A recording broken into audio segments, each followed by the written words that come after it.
Detective Nixon Daring parked his patrol car near a multi-story residential complex on Maple Street and looked up at the bright windows on the third floor. It was 6:30 in the morning. The sun was just beginning to rise above the horizon, tinting the sky a pale pink. Patrol cars with flashing lights were already at the entrance, and yellow tape cordoned off the perimeter. A normal Tuesday morning had turned into another murder investigation. "What do we have?" Daring asked his partner, Elora Millam, as they climbed the stairs to apartment 307. "Clint Sunderland, 35 years old, shot in his own bedroom," Millam replied, leafing through her notebook. The call came in at 4:30 a.m. from his wife. It was their wedding night. Daring nodded, mentally noting the details. In his 18 years on the force, he had seen a lot, but wedding day murders were rare. At the entrance to the apartment, they were met by Sergeant Patrick Hill, an experienced officer who had already cordoned off the scene. "The wife is in the living room, giving a statement to Officer Green," Hill reported. "She says an unknown man wearing a mask broke in. The body is in the bedroom, and the experts are already working on it." The detectives entered the apartment, and the first thing that caught their eye were the traces of a lavish celebration. There were glasses with champagne residue on the coffee table, rose petals were scattered everywhere, and wedding gifts were beautifully arranged on the sofa. The contrast between the romantic setting and the tragedy that had occurred was striking. Forensic technicians were working in the bedroom, photographing every inch of the room. A middle-aged man lay on the bed with snow-white bedding. Clint Sunderland was of strong build, with short hair and a well-groomed beard. The gunshot wound to his chest was slightly to the left of center, and the nature of the damage made it clear that the shot had been fired at close range. "Preliminary time of death is between 3 and 4 in the morning," said medical examiner Dr. Lewis Carter, without looking up from his examination of the body. "One shot to the heart. Death was almost instantaneous. There was little gunpowder residue on the clothing, indicating a firing distance of about 1.5 meters. Daring carefully examined the bedroom. There were no signs of a struggle. The bed looked neat, except for the bloodstains on the sheets. The bedside table was in place, and the lamp was undamaged. The only sign of disorder was the open closet door and a few items on the floor. "The shell casing?" he asked the forensic technician. "Not yet. The shooter may have taken it with him, or it may have flown far away," replied the technician, continuing his search. Millam, meanwhile, was examining the other rooms. The front door was locked with 2 locks, the windows were closed, and there were no signs of forced entry. This immediately raised questions about how the perpetrator had entered and left the apartment. After completing their initial examination of the crime scene, the detectives headed to the living room to talk to the widow. Nomi Sunderland sat on the sofa, wrapped in a blanket. She was of medium height, with chestnut hair tied back in a loose bun. Her eyes were red from crying, and her hands trembled as she raised a cup of tea to her lips. "Mrs. Sunderland," Daring began gently, sitting down opposite her. "I'm Detective Daring, and this is my partner, Detective Millam. I understand this is a difficult time for you, but we need to find out what happened." Nomi nodded, wiping her tears with a paper napkin. "I already told the officer," she said quietly. "We went to bed around 2 in the morning. The wedding it was beautiful. We had been planning this day for so long." "Tell us what happened next," Millam asked, turning on the tape recorder. "I woke up to a noise," Nomi continued, staring at the floor. "At first I thought it was the neighbor's cat on the balcony, but then I saw a figure in the bedroom, a man in dark clothes and a mask. I wanted to scream, but he pointed a gun at me and motioned for me to be quiet." "Describe this man in more detail," Daring asked. "He was of average height and thin. He was wearing a black hoodie and some kind of mask. I can't say exactly what kind. It was dark. Only a streetlight was illuminating the room a little. He walked over to Clint and whispered something to him. Clint woke up, tried to get up, and then there was a gunshot. The woman's voice broke and she started crying again. "What happened next?" Millam asked cautiously. "He looked at me and I thought he was going to kill me too, but he just turned around and left. I heard the front door slam. I rushed over to Clint, but he wasn't breathing. Then I called the police." Daring wrote down her statement, asking clarifying questions from time to time. The story sounded coherent, But some details were troubling. Why didn't the killer kill the witness? How did he get into the apartment? And what exactly did he say to the victim before shooting him? Mrs. Sunderland, did your husband have any enemies? People who might have wanted to harm him? The detective asked. Nomi thought for a few seconds. Clint owned the Blue Moon nightclub on Oakland Avenue. Sometimes there were problems there, drunk patrons, fights. But for someone to want to kill him, she shook her head. He was a good man, helped people, gave them jobs. Who else had access to your apartment? Daring continued the interrogation. Just the two of us. Clint valued his privacy. We were the only ones with keys. Not even the manager had them. After finishing their conversation, the detectives returned to examining the scene. Millam noticed the contents of the bedroom closet. Among the men's clothes, she saw an empty space on the top shelf. Something was here, she said to Daring, pointing to a dusty imprint. A rectangular object, about 30 by 20 centimeters. A safe? A box? Suggested her partner. Or a gun case, added Millam. We need to ask the wife what was kept here. When they approached Nomi again with this question, she looked at them in confusion. Clint's gun case was in there. He bought it for self-defense and had a license. Strange. I didn't notice it was missing. This information radically changed the picture of the incident. If the perpetrator had taken the victim's weapon, it could mean that the murder had been committed with that very gun. While the forensic team continued their work in the apartment, the detectives drove to the victim's place of work. The Blue Moon nightclub was located in a busy part of town, between bars and restaurants. During the day, the establishment looked normal. The neon signs were not lit and the heavy doors were locked. The club's manager, David Brooks, met them at the service entrance. He was a man of about 45, dressed in a business suit, with a tired expression on his face. Terrible news about Clint, he said, ushering the detectives inside. I can't believe he's gone. Inside, the club was a spacious room with a bar, a dance floor, and VIP areas. Everything was decorated in shades of blue, which explained the name of the establishment. Tell me about Mr. Sunderland's work, Daring asked. Did he have any conflicts with patrons, competitors, or employees? Clint was a fair boss, Brooks replied. Of course, in our business, there are always problems. Drunken fights, unhappy patrons, but nothing serious. Although, Millam asked, alert. A month ago, we fired a security guard, Ray Coleman. He was too aggressive with customers and beat people up for no reason several times. Clint fired him, and Ray got really angry and shouted something about revenge. The detectives wrote down his name and asked for his address. That was the first serious lead in the case. Anything else? Debts, threats, problems with suppliers? Daring continued. No, business was going well. Clint always paid on time. We had no debts. The only thing was that he sometimes received strange calls on his work phone. After leaving the club, the detectives headed to the station to analyze the information they had gathered. On the way, Millam expressed her doubts. Something doesn't add up here, Nixon. The criminal breaks into the apartment by some unknown means, kills the husband in front of his wife, but leaves her alive. He takes the gun but leaves other valuables behind. There are too many inconsistencies. I agree, Daring nodded. But for now, let's work with what we have. We need to find this Coleman and check his alibi. We also need to look into Sunderland's finances. Maybe there were deeper problems than meets the eye. The preliminary investigation results were waiting for them at the station. No fingerprints from strangers were found in the apartment, confirming the theory that the killer wore gloves. DNA analysis would take several days, but preliminary data also revealed no signs of anyone else being there. Daring looked at the board with photos from the crime scene and a diagram of the apartment.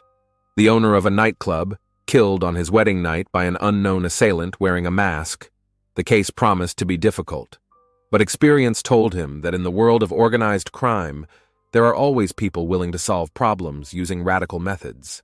The next morning, detectives Daring and Milham began their search for Ray Coleman. The address given to them by the club manager led them to one of the city's most rundown neighborhoods, old two-story houses with peeling paint and overgrown yards. Number 23 on Cherry Street looked particularly run down.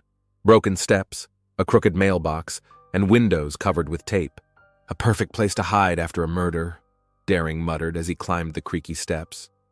Millam knocked on the door, keeping her hand near her holster. There was no answer. She knocked harder. "Ray Coleman! Police! Open the door!" There was a sound of hurried footsteps behind the door, then the sound of furniture being moved. The detectives exchanged glances. The suspect was clearly trying to hide something or prepare to escape. "He's in there," Millam whispered. "Call for backup?" "Let's wait for now," Daring replied and knocked loudly again. "Mr. Coleman, we just want to talk to you about the incident at the Blue Moon Club. It will only take a few minutes." Finally, the door opened slightly on the chain, and a wary glance appeared through the crack.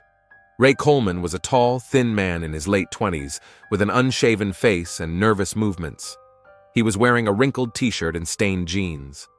"What do you want?" he asked hoarsely. "We're investigating the murder of Clint Sunderland," Daring said, showing his badge. "We'd like to ask you a few questions." Coleman's face turned pale, and he tried to slam the door shut, but Millam managed to stick her foot in the way. "Don't make this difficult, Ray. Let's just talk." "I don't know anything," Coleman shouted, retreating deeper into the house. "Leave me alone." The detectives entered the house, looking around. The interior was in complete disarray. Dirty dishes, scattered clothes, empty bottles. The smell of stale food and cigarettes hung in the air. Coleman huddled in the corner of the living room, breathing heavily. "Ray," Millam began calmly, "we know you've had problems with Mr. Sunderland. Tell us about them." "He fired me for no reason," Coleman exploded. "He said I was too rude to the customers. What was I supposed to do? They were trying to start a fight. Someone had to stop them." "And you threatened him?" Daring continued. Coleman fell silent, realizing he had said too much. "I was angry. I said a few words I shouldn't have, but that doesn't mean I killed him." "Where were you the night before last, between 2 and 5 in the morning?" Millam asked, taking out his notebook. "At home, sleeping. Can anyone confirm that?" "No, I live alone, but I didn't kill Clint." The detectives exchanged glances. The lack of an alibi made Coleman the prime suspect, especially considering his previous threats. "Mr. Coleman," Daring said in an official tone, "you are under arrest for further questioning in connection with the murder of Clint Sunderland. You have the right to remain silent." "No!" Coleman yelled and rushed toward the back door of the house. Millam was faster. She intercepted the fugitive at the threshold and knocked him to the floor. Coleman struggled desperately, trying to break free, but the detective was more experienced and stronger. "Don't resist!" she shouted, putting handcuffs on him. "You're only making things worse for yourself!" "I didn't kill him! I didn't kill him!" Coleman repeated as he was led to the car. His attempt to escape convinced the detectives that they had found the killer. Who else would resist arrest so desperately if not a murderer? At the station, Coleman was placed in a holding cell, and the detectives began preparing for the official interrogation. Daring studied the suspect's file. Several arrests for bar fights, fines for disorderly conduct, but nothing serious. A typical case of someone with self-control issues. "The profile fits," he said to Millam. "An aggressive type, prone to violence with a motive for revenge. Plus, he tried to escape during arrest." "I agree. All that's left is to get a confession or find evidence," replied his partner. The official interrogation began 2 hours later in the presence of the appointed lawyer. Coleman looked calmer but was still nervous, constantly rubbing his wrists where the handcuffs had been. "Ray," Daring began, turning on the tape recorder, "tell us about your relationship with Clint Sunderland." "I worked as a security guard at his club for a year and a half," the suspect replied monotonously. "Everything was fine until the incident happened." "What incident?" 3 drunk guys were harassing some girls on the dance floor. The manager asked me to deal with them. I went over to them and asked them to behave themselves. They started getting rude and one of them pushed me, so I responded. "You mean you beat them up?" "I was defending myself," Coleman snapped. "They started the fight." "But Mr. Sunderland thought you overstepped your authority?" "He said I was too aggressive, that customers were complaining about my rudeness. That wasn't true." Millam leaned forward, studying the suspect's face closely. "And then you threatened him?" Coleman hesitated, glancing at his lawyer. "I was upset. I needed the job. I said something like, 'You'll be sorry for this.' Witnesses claim you said, 'You won't live to see your wedding day,'" Daring said harshly. That was just a figure of speech. I didn't mean I would kill him.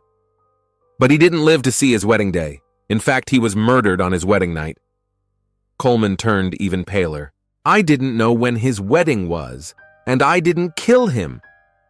The interrogation continued for several hours. The detectives asked the same questions in different ways, trying to find contradictions in his testimony. Coleman stubbornly denied any involvement in the murder, but his nervousness and lack of an alibi worked against him. Where did you get the gun? Milam asked. What gun? I don't have a gun. The one that killed Sunderland. By the way, it was his own gun. I don't know anything about a gun. I'm telling you, I didn't kill him. After the interrogation, the detectives returned to their office to discuss the results. He's either a great actor or he's really innocent, Milam said, leaning back in her chair. Or he just doesn't want to admit it, Daring objected. We have a motive, no alibi, his attempt to flee. What else do we need? A piece of evidence. Concrete evidence linking him to the crime scene. They decided to search Coleman's house more thoroughly. After obtaining a search warrant, the detectives returned to Cherry Street with a team of forensic experts. The house was searched from top to bottom, every drawer, every closet, even the basement and attic. The search yielded no results. No firearms, no traces of gunpowder on Coleman's clothes, no physical evidence linking him to the murder. Moreover, nothing was found in the house that belonged to Sunderland or had been stolen from his apartment. Strange, Milam muttered, watching the experts at work. If he's a killer, he's a very careful one. The next day, the results of Coleman's financial transactions came in. There had been no large expenditures or deposits in recent weeks. His bank account showed only small expenses for groceries and utilities. Meanwhile, the detectives decided to look into the suspect's alibi in more detail. Although Coleman claimed he was home alone, they interviewed his neighbors and checked surveillance cameras in the area. Mrs. Patricia Davis, an elderly woman who lived next door, gave unexpected testimony. Ray? Yes, he was home that night. I remember clearly because his music was playing all night. Very loud. I even thought about calling the police, but then I changed my mind. Are you sure it was the night of the murder? Daring asked. Of course. It was Tuesday night into Wednesday morning. I remember it clearly because I always do laundry on Tuesdays and went to bed late. This was the first serious blow to the prosecution's case. But the detectives decided to check the neighbor's testimony further. The owner of a 24-hour store on the corner also confirmed Coleman's alibi. Yes, he came in for beer late Tuesday night. I remember because he was drunk and loud. It was around midnight. Then I saw him walking home. Surveillance cameras near the store recorded Coleman at the time, indicated by the clerk. Moreover, judging by the recording, he was indeed heavily intoxicated and could barely stand on his feet. Damn! Daring cursed as he watched the recording. In that condition, he couldn't even hold a gun, let alone aim it. The final blow came from the testimony of a pizza delivery man. The guy remembered delivering an order to Coleman's address around 3 a.m., right around the time of the murder. The guy was so drunk he could barely open the door, the delivery guy said. I even thought about calling an ambulance, but he paid me and slammed the door shut. Coleman's alibi was completely confirmed. On the night of the murder, he was at home, heavily intoxicated, and had no way of getting to the Sunderland's apartment, let alone committing a premeditated murder. We'll have to let him go. Milam sighed. Yes, but first we need to have another talk, Daring decided. Coleman's final interrogation was a formality. The detectives explained to him that his alibi had been confirmed and he was no longer a suspect in the murder. Ray, Daring said, you're free to go, but I have one last question for you. Who else could have wanted to harm Sunderland? Maybe someone from the club or one of his competitors? Coleman, clearly relieved, thought for a moment. I don't know. Clint was a tough boss, but he was fair. After the suspect was released, Daring and Milam returned to the evidence board. All their assumptions had collapsed, and now they had to start the investigation all over again. So, what do we have? Daring said, looking at the photos from the crime scene. The murder was committed with the victim's gun. The killer left no traces. No one except the wife saw or heard anything. Milam listed. And the wife claims it was a masked stranger. Maybe we should take a closer look at Nomi herself, Daring suggested.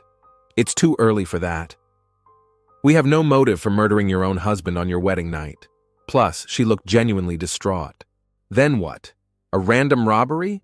Why would a robber go into a residential building, climb to the third floor, pick the locks, take nothing of value, and kill the owner with his own gun? The detectives were at a dead end. All their main theories didn't hold up. "We need new leads," said Daring. "What about Sunderland's phone?"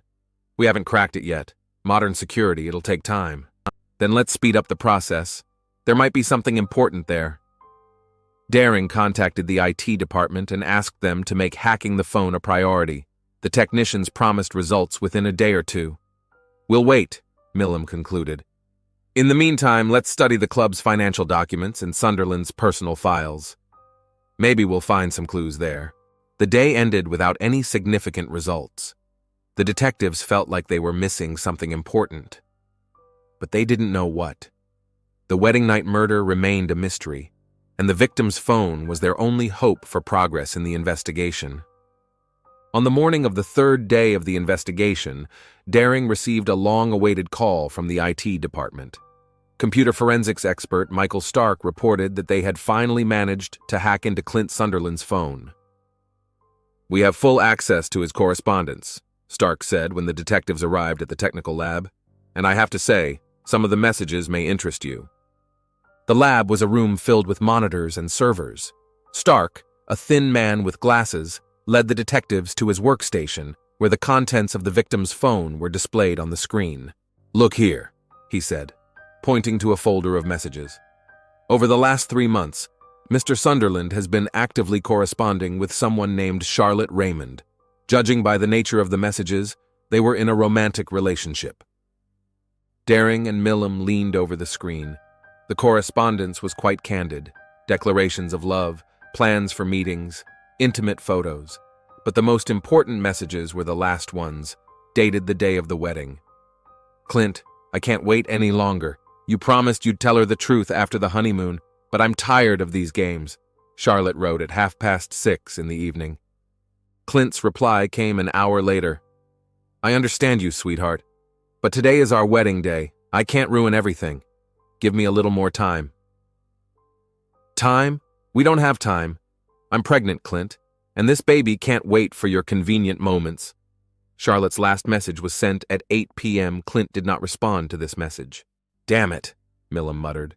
"A mistress, a pregnancy, a wedding all on the same day. That's a recipe for disaster." "Here's something else interesting," Stark added, scrolling further down the conversation. "On the night of the murder at 2:23, Clint sent Charlotte a message. I told her, she's furious. I'm afraid she'll do something stupid." That was half an hour before the estimated time of the murder, Daring calculated. "And here's the last message." Stark opened another conversation. At 2:31 a.m., Clint wrote, "Help me. She's completely lost it. She's threatening me with a gun." The message was not delivered. Apparently, the phone had already been turned off or damaged. The detectives exchanged glances. The picture was beginning to clear up, and it was radically different from the version Nomi had told them. "We need information about this Charlotte Raymond," Daring said. "Address, place of work, anything you can find." A search of the databases yielded results within half an hour. Charlotte Raymond, 28 years old, worked as an administrator at the City Hospital Medical Center, the same center where Nomi Sunderland worked as a nurse. "They know each other," Millam stated. "They work in the same place. That explains how Nomi could have found out about her husband's affair." "And that gives her a motive for murder," Daring added. "Her husband confesses to cheating on her on their wedding night and then tells her he's got a mistress who's pregnant. Any woman would lose it." The detectives decided to go to Nomi's place immediately to present her with the new evidence and observe her reaction. On the way, they discussed their strategy for the conversation. "Let's not accuse her right away," Daring suggested. "Let's present it as new information that could help with the investigation. Let's see how she reacts." The Sunderland's apartment was still sealed off, so Nomi was temporarily staying with her sister in a neighboring neighborhood. The detectives found her in a small one-story house on Elm Street. Nomi greeted them in her home clothes, her face tired and her eyes red. "Any news on the case?" she asked, inviting the detectives into the living room. "Yes," Daring replied, sitting down in an armchair. We gained access to your husband's phone and found something important. Nomi tensed, but tried to keep her face calm. What exactly? Correspondence with a woman named Charlotte Raymond, Millam said, watching the widow's reaction closely. Do you know this woman? Nomi's face faltered, but she quickly regained her composure. Charlotte? Yes, she works at our hospital. What about her? Judging by the correspondence, your husband was having an affair with her, Daring said bluntly. Nomi turned pale and leaned back against the sofa as if she had been struck. An affair? That can't be. Clint loved me. We just got married. Mrs. Sunderland, Millam continued gently, we understand that this is a painful subject, but we need to know the truth. Did you know about your husband's relationship with Charlotte? No, Nomi replied sharply. I didn't know anything. If that's true, then he's been cheating on me all this time. The detectives noticed how the woman's hands were shaking, how she was nervously fingering the edge of her handkerchief. There are references in the correspondence that Clint was going to tell you the truth, Daring continued. Perhaps on the night of the murder? No, Nomi repeated stubbornly. He never said anything to me about a Charlotte. We talked about our future, about the children we wanted. What about the message he sent at 2:23 a.m.? Millam read the text from the phone screen. I told her. She's furious. I'm afraid she'll do something stupid. Nomi was silent for a few seconds, clearly considering her response. I don't know what that's about. Maybe he was writing to someone else, or maybe it's work-related. Mrs. Sunderland, Daring said firmly. There's another message. Help me. She's completely lost it. She's threatening me with a gun. It was sent at 2:31, shortly before his death. Now Nomi couldn't hide her excitement. She got up from the couch and walked over to the window, turning away from the detectives. I don't know what to tell you. Maybe it was when the burglar broke in and Clint was trying to warn someone about the danger? Then why did he write she instead of he? Millam asked. Nomi didn't answer, continuing to stare out the window. The detectives realized they wouldn't get a direct confession. They thanked Nomi for her cooperation and left, but now they were certain she was hiding the truth. She's lying, Daring said as they got into the car. Her reaction to Charlotte's name, her nervousness when the messages were mentioned, she definitely knew about the affair. I agree, but it will be difficult to prove. We have no witnesses to the conversation between the spouses, no recordings. But we have a motive and an opportunity. Let's put her under surveillance. Guilty people often make mistakes under pressure. They returned to the station and organized round-the-clock surveillance of Noemi. Detective Steve Anderson and Officer Lisa Clark were assigned to stake out the house where the suspect was staying. During the day, Nomi behaved normally. She went to the store, talked to her sister, and took calls from relatives. But in the evening, her behavior changed. She became nervous, often approached the window, went outside several times, and looked around. Looks like she's up to something, Anderson reported over the radio. Around midnight, Nomi left the house and got into a small sedan. The surveillance team began following her, keeping their distance. At first, the woman drove slowly, stopping frequently at traffic lights and looking in her rearview mirror. But gradually, she began to speed up. I think she's noticed we're following her, Anderson reported. Nomi turned off the main road onto a ring road leading out of the city.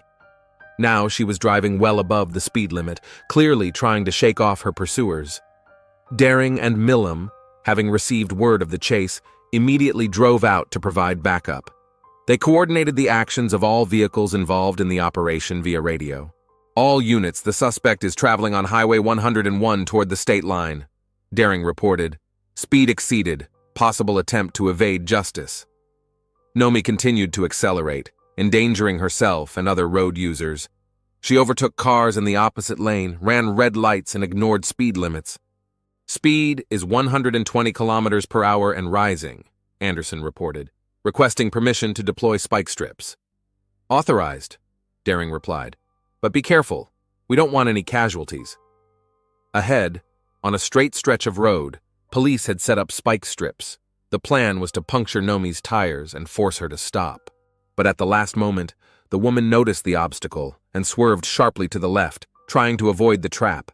At such a speed, the car skidded and veered off the road, crashing into a roadside tree. The sound of the impact was terrifying. The front of the sedan was crumpled like an accordion, and the windshield shattered into tiny pieces. The airbags deployed, but the impact was so strong that the car was thrown into the air and spun around. "Call an ambulance!" Anderson shouted as he ran out of his car. Nomi was unconscious, trapped between the steering wheel and the seat. Blood was flowing from wounds on her face and hands. Detectives and medics arrived 10 minutes later and carefully extracted her from the wrecked car and took her to the hospital. At the hospital, doctors diagnosed her with a concussion, 3 broken ribs, and multiple bruises. Nomi was in a coma for almost a day. Daring and Millam stood guard outside the ward, waiting for the suspect to regain consciousness. They knew that attempting to flee would be tantamount to admitting guilt, but they needed to hear her full account of what had happened. Nomi regained consciousness the following evening. She struggled to open her eyes, looked around, and saw the detectives sitting by her bed. "Where am I?" she asked weakly. "You're in the hospital," Millam replied.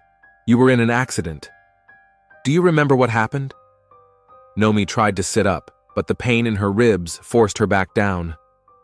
I was driving." She fell silent, apparently trying to remember the circumstances of the accident. "Nomi," Daring said gently, "we know the truth about the night of the murder. We know about Clint's correspondence with Charlotte. We know what he told you about his affair. Why did you try to run away?" The woman closed her eyes and remained silent for a long time. When she spoke again, her voice was trembling. "Because I was afraid you wouldn't understand. I was afraid you would think I was a murderer." "Nomi," Millam continued insistently, "tell us what really happened that night. We know that Clint confessed his infidelity to you. What happened next?" Nomi began to cry, but these were no longer tears of grief, but tears of relief. It was as if the burden she had been carrying for several days was finally beginning to lift. "We came home after the wedding so happy," she began, staring at the ceiling. "I thought it was the most beautiful day of my life. We talked about the future, about the children we wanted. And then..." She fell silent, gathering her courage. "And then he said he had something to tell me. At first I thought it was something nice, a surprise or a gift, but his face was so serious, so guilty." "And he told you about Charlotte?" Daring prompted. "Yes, he said he'd been having an affair for 3 months, that he wanted to break up with her but couldn't. And then he said she was pregnant." Nomi started crying again, remembering that moment. "Pregnant! On our wedding night, he tells me his mistress is pregnant. I felt so humiliated, so stupid. All those months of wedding preparations, all my dreams of a future together, it was all a lie." "What happened next?" Millam asked quietly. "I screamed at him. I asked him how he could do this to me. Why didn't he tell me before the wedding? He tried to explain, saying he loved me and would do anything to fix the situation. But I was so angry." Nomi paused, breathing heavily. "I went to the closet where he kept his gun. At first I just wanted to scare him, to make him feel as bad as I felt. But when I pointed the gun at him, he started saying stupid things about how we could work things out, that he was willing to leave Charlotte." "And you fired?" Daring asked. I don't even remember how it happened. 1 second I was holding the gun, and the next there was a shot. Clint fell onto the bed and blood spurted from his chest. I realized I had killed him." The detectives remained silent, allowing her to continue. "At first I wanted to call the police and tell them the truth, but then I realized they would put me in jail. So I decided to stage a robbery." "Tell us exactly how," Millam asked. "I quickly got dressed, grabbed the gun, and left the house. I walked a few blocks and threw it in a trash can near a grocery store. Then I went back home, rummaged through my closet a little to make it look like someone had been there, and I called the police." "What about the man in the mask?" "I made that up on the way back. I thought it would sound plausible given his line of work." Noemi finished her story and closed her eyes, exhausted by her confession. "Noemi Sunderland," Daring said formally, "you are under arrest on suspicion of the murder of Clint Sunderland. You have the right to remain silent." But the woman wasn't listening anymore. She lay with her eyes closed, tears streaming down her cheeks, tears of relief, that the lie was finally over. The next day, the police found the gun in the trash can Nomi had pointed out. Ballistics confirmed that it was the weapon used to kill Clint Sunderland. Fingerprints belonging to both the victim and the killer were found on the gun's handle. Daring and Millam closed the case a week after the murder. Their report stated, "The murder was committed by the victim's wife in a state of emotional distress after her husband confessed to marital infidelity and the pregnancy of his mistress. The suspect has fully confessed and is cooperating with the investigation." The wedding that was supposed to be the beginning of a happy life together turned into a tragedy for everyone involved. The murdered husband, his wife who killed him, and the pregnant mistress who was left without a father for her unborn child. Nomi Sunderland was sentenced to 15 years in prison with the possibility of parole after 10 years. At the trial, she expressed deep remorse for her actions and asked for forgiveness from her husband's family. Charlotte Raymond gave birth to a daughter, whom she named after her father, Claire.